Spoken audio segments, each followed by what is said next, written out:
So, Deepak, how much of an investor's portfolio do you think a domestic investor, an Indian investor's portfolio should be invested in the international markets? You've made the point about why it's important to look at international funds, but how much of a portfolio, and of course, I know there's no right answer, it will depend from investor to investor and depending on what your diversification is. But as a simple thumb rule, do you advocate that there is an X amount of percentage that you should diversify into international funds?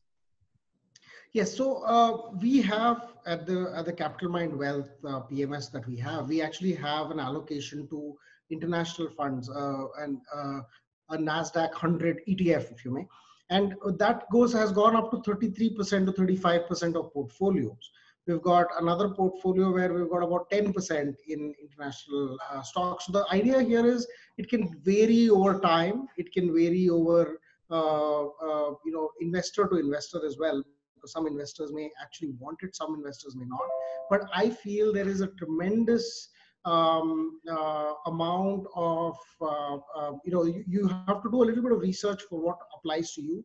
But even a 50-50 allocation to India versus US has done very well in the past. You also get, for instance, for free, the rupee depreciation that happens when you invest in an instrument abroad, because roughly the rupee depreciates about 3.5% per year. This is what it's done since 2000.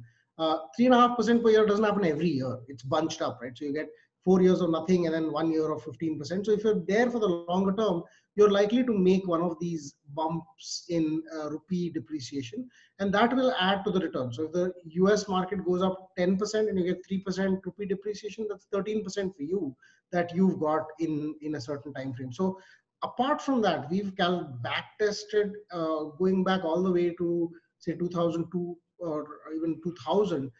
If we were to have invested in the US indexes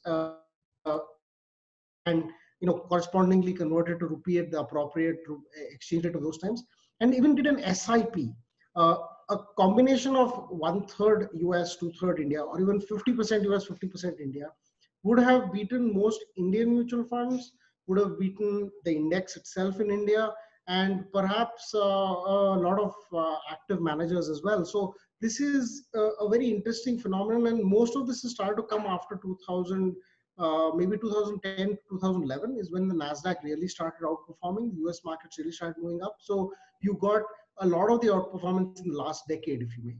But what has happened is this gives you that asset allocation feel of everything's not related to India only.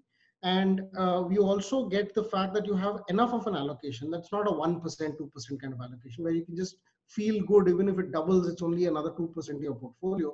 But you should have a significant, 10% to 20, 25%, depending on who you are, that applies to your portfolio asset allocation as a whole.